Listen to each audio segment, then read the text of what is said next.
tak kitu jelema nu balik ka Allah teh nyaeta jelema nu iman geus iman teh tentrem kana janji Allah.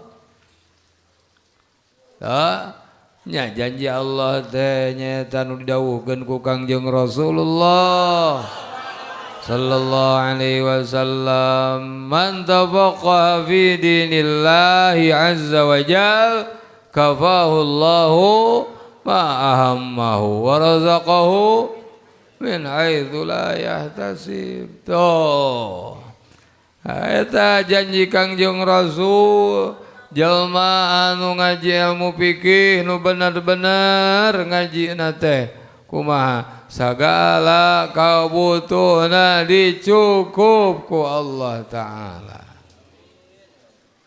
Asal bener naonna ngajina da eta selalu ingat tentremna teh kadinya genah.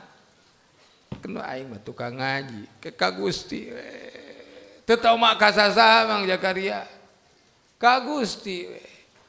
Oge, teu warazaqahu min haitsu la yahtasib. Meunang rezekina teh henteu kasangka. Ya.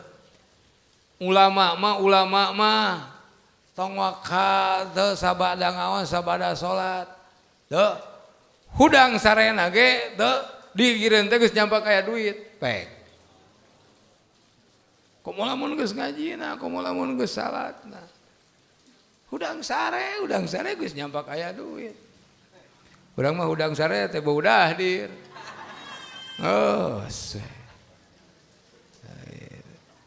tentremna teh eta kana janji ti Allah. Wa may yattaqillaha yaj'al lahu makhraja. Jalma nu takwa ka Allah boga kasusah boga kabingung pasti aya jalan keluarna. Ku Allah dipaparinan jalan keluarna.